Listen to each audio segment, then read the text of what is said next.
Hey, I'm Nicole, your host of the Work, Wealth, and Travel podcast.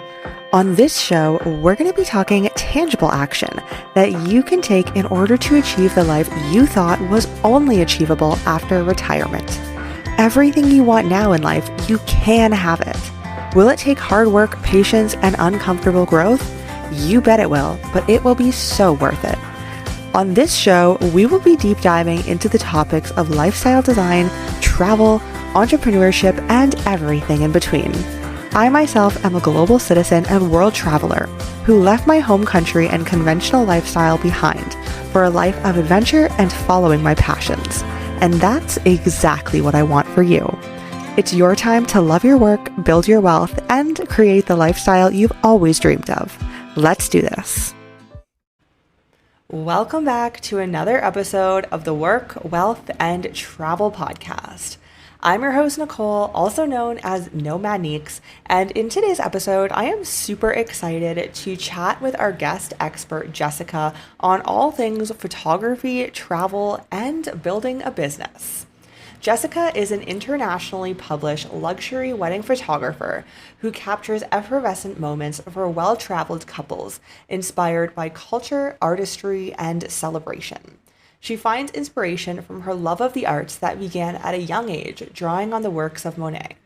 Her love of travel sets the stage for her approach to her clients' wedding weekends in vibrant destinations. Jessica began her career in the corporate world after graduating with a degree in graphic design, a nod to her love of the arts. With a longing for deeper meaning and a desire to revisit her artistic upbringing, Jessica left the world of the 9-to-5 to capture what truly set her soul on fire. With her eye on art curation, she is an observer of her clients' love stories, moving between masterful poses to in-between moments that naturally unfold during their wedding day. When not photographing her beloved couples, Jessica loves running marathons, globetrotting to picturesque places, and enjoying an evening at home with a glass of bubbly. Jessica, welcome to the Work, Wealth, and Travel podcast. Jessica, welcome to the Work, Wealth, and Travel podcast. I am so looking forward to having you on the show today. So before we dive into building a business, traveling, and building that as part of your business, why don't you start with telling us your story and how you got to where you are today? Absolutely. Thanks so much for having me, Nicole. It's an honor to be here.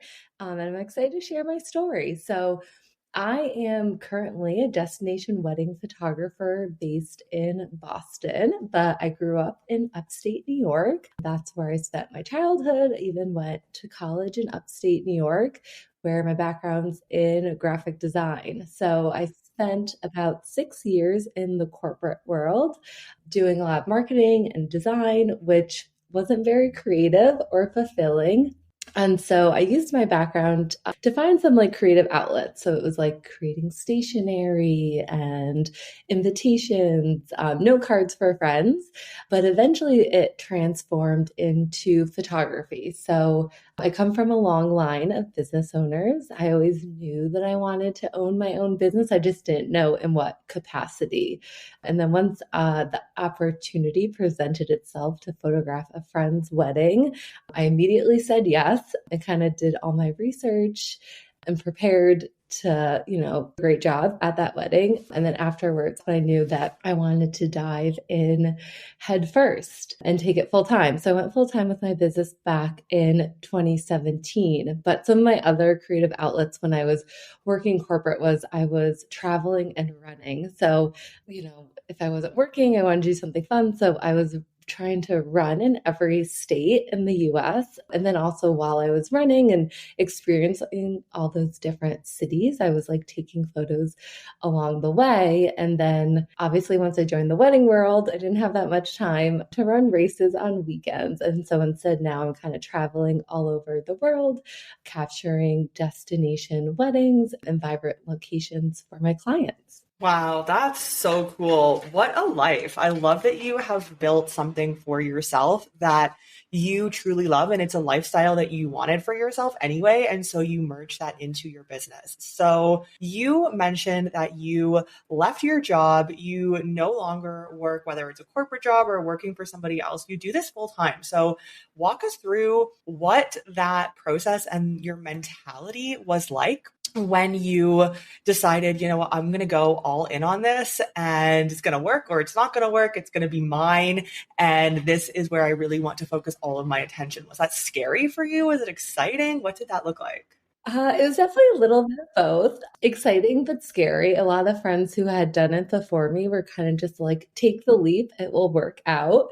Which similar to like running a marathon, they're like, trust the process, like do all the things that you need to do beforehand, but like trust that it will work out. So prior to like taking that leap from like when the opportunity presented itself to photograph a friend's wedding, I just wanted to learn as much as possible, soak in as much from other photographers and other business owners, whether it's things that like worked for them or like what didn't. So like I could prevent myself from doing all the things that other people failed at early on in business. So whether it was like assisting and second shooting, going to workshops, whether it was like technical skills when it came to photography, or also just like business related stuff like knowing your numbers and how to price yourself. So really just like absorbing all the things and joining a lot of like local creative organizations too for support. And then I just like once I had my mind set on it, I was just like, okay, like May 1st, 2017, it was a Monday. I think the daughter of two accountants, I like numbers too. And it was like a clean, even break. I was like, all right, that's gonna be my first day. And I made the leap. It worked out. And what else? I was like, I wanted to share something. I lost my train of thought. Uh, but yeah, so it definitely was scary, but like knowing the numbers and whatnot. And then I think just also like doing all the marketing beforehand and putting, getting your name out there. A lot of it was just like doing your homework, knowing what you needed to make in order to make it sustainable, but also realizing like if I had to work at Drake Crew, I was willing to do whatever I needed to like make money to work for myself versus having to go back to corporate. And I always knew it would be there in the background if it didn't work out, but I was like, I'll do anything to make this work. Thank you for sharing that. And I love that mentality that you had. I had a very similar mentality of I don't want what my old lifestyle looked like, and I want to build something different and new for myself. And so I will do whatever it takes to make it work. And I think it's really important to have that mindset for a lot of people, maybe not for everybody, but I think for a lot of people, you want to kind of have that all or nothing mindset. Like, I am going to make this work for me, especially if you are wanting to start, something as big as your own business. But really, at any point in life, I truly believe if you want something enough and you work hard enough for it, like it will happen. But like you said, it is a lot of work. It's not just kind of what you see sometimes on Instagram where it's like, oh, I started a business 2 months ago and now it's going great and I'm making all this money. Like, you've been in the game for what is it, 6 years now. So I think there's a side of it that a lot of people don't see. And then it's interesting because a lot of people do actually end up going back to their jobs or to a different job in corporate. And that's a side of things that we don't see very often online. Right. And I think the key too is finding something that you're really passionate about. Like I read a lot of business books, and the one recently was like the things they don't teach you at Harvard Business School. And they said like if your driving factor to own a business is to make money or just have flexibility, like that's not going to get you through the hard days or all the things that come with being an entrepreneur. You really need to find something that you love and you're passionate about it. So even when you have the worst day ever, I will sit down and be like, would you rather deal with this or would you rather go to corporate? And I'm like, you know what? I can do this. It's only temporary. I'll get through it. I'll get to the other side. It's just the part of being a business owner. But when you love what you do, it's just, I don't know, it doesn't bother you as much, or you know that it's temporary and it's a learning opportunity. And I still rather do the hard things for myself than like working for someone else. Yeah, I love that you mentioned that. And I've had quite a few other guests on the show who said the exact same thing. And I believe the exact same thing as well, that you really have to love what you do, because if you don't, we all have those hard days. We have easy days too as business owners, but sometimes there are freaking difficult days. And you do think, I think every business owner, entrepreneur has thought, oh my gosh, it would be so much easier to just go back to corporate, because it would. It would be so much easier in terms of the workload, but is that really the life that you want to design for yourself? Well, probably not. And that's probably a reason why you left in the beginning. So I like that you bring that up, because I do think that that is such a prevalent mindset for entrepreneurs. For sure. Yeah. And I always say, like, one of the reasons why I built a business is so that I can design a life I love. Like, yes, I love my business, but I think sometimes as entrepreneurs, too, all we do is work. And you need to understand that happy balance is, especially as a wedding photographer, I feel like often I'm living vicariously through my clients' beautiful weddings and events.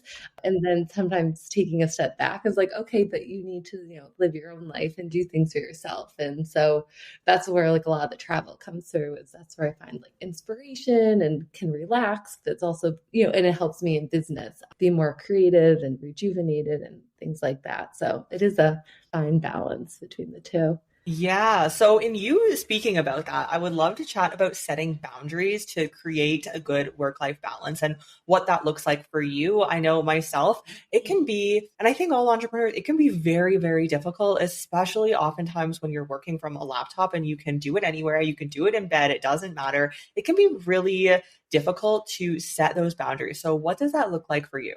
Yeah, I think it ultimately comes down to communication and like from the very beginning. So when I onboard a client, I like to, I guess, educate them and how I like to communicate, what my office hours are, the best way of communicating with me.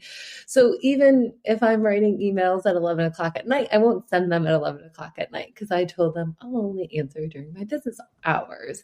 And I don't want them to expect that if they shoot off a late night email, that they'll expect a response right away. Because I think, especially in the wedding industry, you're working nights, you're working weekends. And so it's trying to find that balance that you're not working all the time. So office hours is a really good one. I also use a lot of different tools like Calendly so that they can schedule calls. And so people aren't necessarily like bombarding me with like just calling or texting, really kind of like controlling how people are communicating and like when they are, so that you can kind of create those boundaries like, okay, this is work time or this is my time off. And also too, just like they know what your response time will be rather than, expecting a response at 10 o'clock at night just because they emailed you. So I think it's communication and then just like using those tools to help streamline whatever best way you want people to like communicate and reach out to you. I love those. Thank you for sharing all of those. And you saying that, I'm super curious. Office hours. How does office hours work for a wedding photographer? What does that look like? Oh, yeah. So I always say like office hours for me are like say 10 to 4, like Monday through Thursday, because often with weddings, like you're doing engagement sessions, portrait sessions in the evenings. And on weekends, I'm often traveling too. So obviously, clients, if they're working a corporate job, when are they free? They're free at night and they're free on weekends. And that's when they're like catching up and doing all the things. So they sometimes don't necessarily like answer me, during the day when I'm quote unquote like working during my office hours. But that's when they can at least know that like that's when I'm in the office. I'm working on, their wedding stuff, preparing for their wedding. But also they can expect like communication from me at that time and responses from me at that time. And I do try to take phone calls during my office hours as well. I think now that people work remote, lunchtime works well versus before everyone wanted to take a call at like 7 o'clock in the afternoon or in the evening. And that's great and all, but it's, you got to create those boundaries so that you're not working all day and all night. So yeah. Yeah, yeah, I like that. Thank you for sharing that. And I'm sure, like, I can only imagine how complicated that could get with setting boundaries, specifically for you, because you do travel to your clients and then you have office hours and then you're on venue. And I'm sure things can get pretty hectic. So I'm sure from probably around the beginning, you had to figure out a system that worked for you for your boundaries. Otherwise, that could just get so overwhelming, I would imagine. Right. And I live and breathe by my Google Calendar. So everything is in, even if it's like a simple reminder of something to do, everything needs to be in there. So, and it syncs. So it's, people when they want to book a call or schedule a meeting with me, they know what my availability is. And it's also like a good practice at the beginning of the year is like schedule those vacations or those time offs, because if you don't, your calendar will quickly fill with client work and things like that. So that's another good way of like creating balance. It's kind of like pre-scheduling time off. And even if it moves, that's fine, but at least it's in there so that, you're cognizant of that you need a break and you need to take a trip or something as well.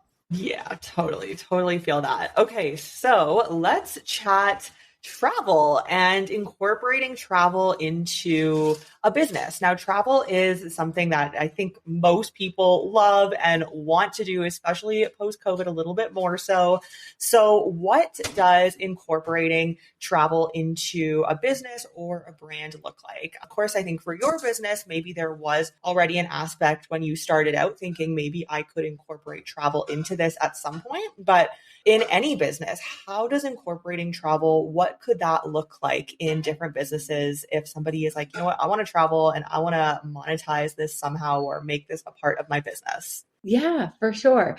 So I have always obviously loved travel, and I feel like that is what has attracted my clients to me because that's like a commonality amongst us. And they're often planning, weddings in like the locations that they live, or maybe it's a location that they've traveled to with their significant other, and they want like their friends and family to experience. And so, like being in Boston, a lot of events and stuff happen all over New England. So for me, it's kind of just been easy because while it is a large area, all of New England, it's not that far as like driving. So I think people just generally have seen like, oh, she'll go to Newport, Rhode Island, or she'll go to the Cape and Islands and things like that. But I've always wanted to like brand myself as a destination photographer. Ironically, I did it right before COVID. So took a little bit of time to like build that content and build that brand out. But I think it was just like clients and prospective clients seeing that like I had a love of travel and that I did work in all different areas. So before you can necessarily like book in different regions, I think you need to show prospective clients that like those areas or that you work in those areas. So I had often, Paris is one of my favorite cities. I've been probably 5 times in the last 5 years. And so a lot of it was like networking, meeting people within the industry, kind of picking their brain and figuring out how to collaborate with them. So you're building relationships with people that could maybe refer work to you, or maybe it's a vendor that complements what you do, so that if you do get that inquiry of someone who wants to have an elopement in Paris, you already know who you can refer to for flowers or hair and makeup, things like that. And then slowly, as you start to build that content and you're building yourself as like a destination brand, people will seek you out, they'll hire you, and then they also know they can trust that you know how to like travel, especially with expensive gear, and that you can handle their wedding. And so my first destination wedding was in 2019, where I went to Spain, and this year I went in Italy. And a lot of it was just like that trust of like, okay, she's been to Europe, she's been there a million times, she knows how to photograph a wedding there and can handle all the logistics that come with traveling and photographing in a destination location. So that's kind of how I built up my content and building my work in different areas that I don't actually live in. Wow, that's so interesting. I would never think, and I'm sure there's so many elements that go into traveling and being a photographer. I myself have never done photography, so I'm sure there's so many elements that go into it that you don't even think about, like, oh, she knows how to photograph in Europe. So, what does that look like? What are some of the differences in places that you have photographed and within your business that you really have to showcase to people? Yes, I know how to photograph here, or I know how to do this. And is that one of the complexities that really does come with advertising and marketing yourself as specifically a travel wedding photographer? Yeah, well, I think there's two different components. One, when you're speaking to prospective clients, you want to show them with your process what it's like to photograph a destination wedding. I do think a common stereotype that some clients will have is like, well, I can only hire someone who's been to this venue or been to this location. And while I agree to an extent why you may want someone to do that, at the same time, I think the beauty of me being a destination photographer is that when I show up to a location, I'm looking at it with fresh eyes and I'm finding inspiration, whether it's a portrait session or whether it's your wedding day versus someone who may have been there 100 times. They're just doing the same things or capturing it the same way. And I feel like when it comes to your wedding day, you want images that are unique and special to you. You don't want something where you've seen it a million times and you're just replacing the person in the photo with you. And so with that process, obviously a professional, like I'm going to scout, I'm going to understand the locations and the traveling logistics of, where we're going and when and the time of the day and the light. I'm going to do all that stuff. And I'm also going to show up quite a few days before the wedding day so that I can prepare. Like that's part of the job. I'm not just going to show up the day before and be like, all right, here I am. Let's start photographing. But also too, the difference with say like international weddings versus something domestic that I may be driving to 2 hours away.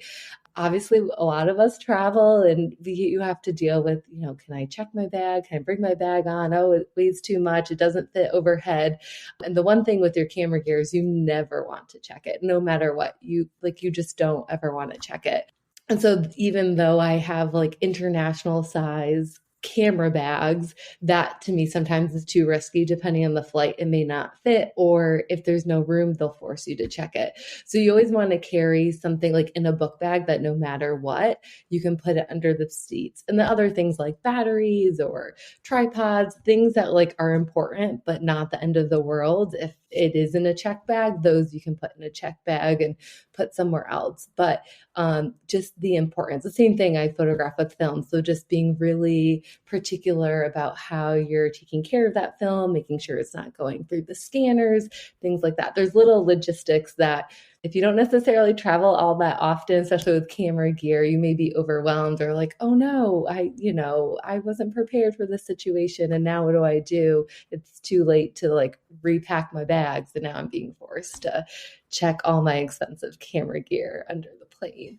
So yeah, those are two things that I feel like come into play when photographing a destination wedding. Oh my gosh, I can only imagine how stressful that would be. I am very used to traveling as well. And even when I have like an important document or something like very small that's in my checked bag, I get so stressed out. So I can only imagine having all of this gear and even if it is not checked and it's with you, keeping track of everything and having to be so organized, you must have to have a system down pat to, first of all, travel with that and then not have the anxiety of where are my things? Is it going to make it to me on time? All of the other factors that come into play with traveling. Yeah, it's definitely a lot to juggle and keep track of. But I think, like you said, the best thing to do is like have a system and kind of whether it's like a document to organize all the things that you need to bring with you, or just, always keeping it in your sight or, having whether it's an assistant with you, also helping lug all the gear and spread it amongst your carry on, book bags and things like that.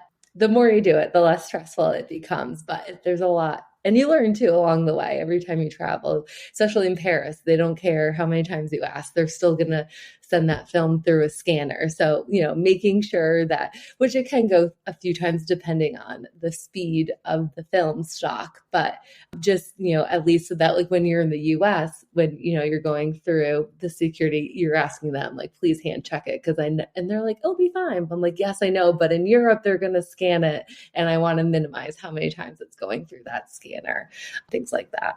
Wow, super stressful. Oh my gosh. So many moving components to this business that I think behind the scenes that I think at face value, a lot of people would not guess, especially adding the travel element into your business. So I am curious, how did you book your first destination client? What did that look like for you? Yeah. So my first destination wedding was in Spain back in 2019. It was a wedding for one of my former coworkers, which I was actually friends with. So I was planning on being there no matter what in attendance. So then when she asked me to photograph her wedding, it was obviously an immediate yes.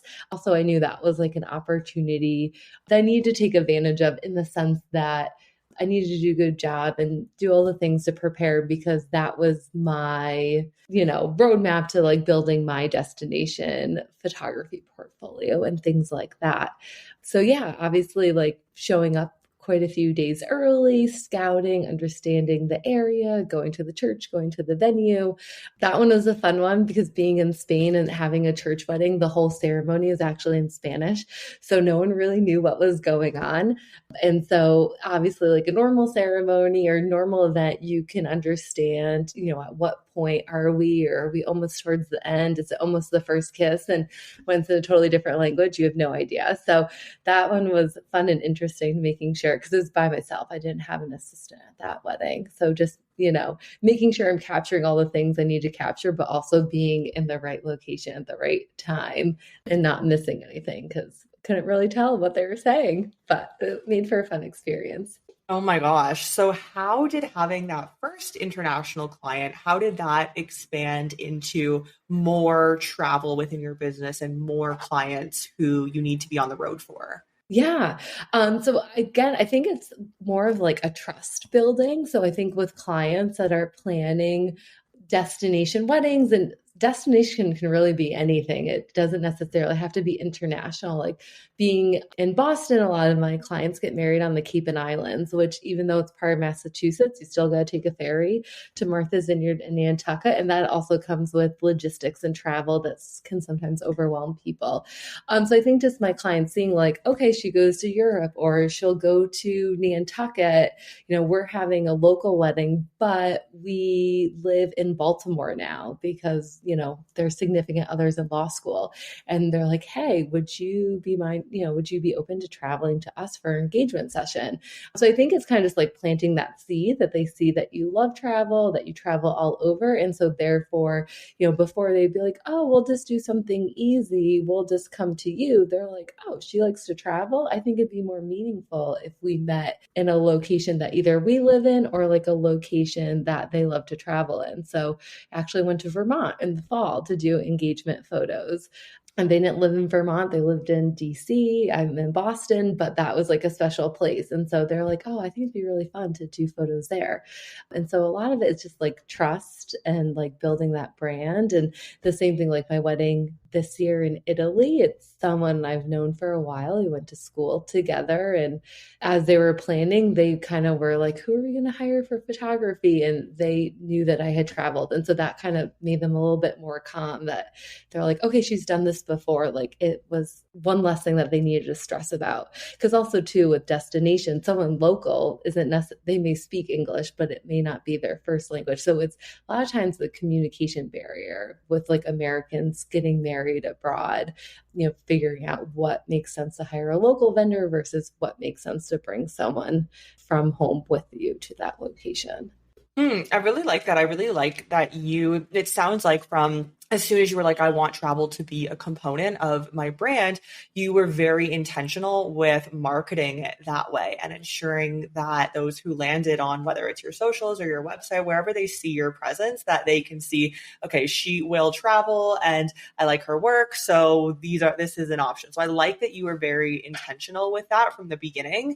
I'm very intentional in building a brand that aligned with you and your lifestyle. Definitely. Yeah. And like I said, I think that's what really attracts my clients is, they love planning destination events because they want to create an experience. Like rather than like, oh, we're planning a party, it's like they're creating an experience because they want to bring their family and friends to a location that they love, whether it's for the views or the food, the ambiance. It, holds a special place in their heart or, with them and their significant other.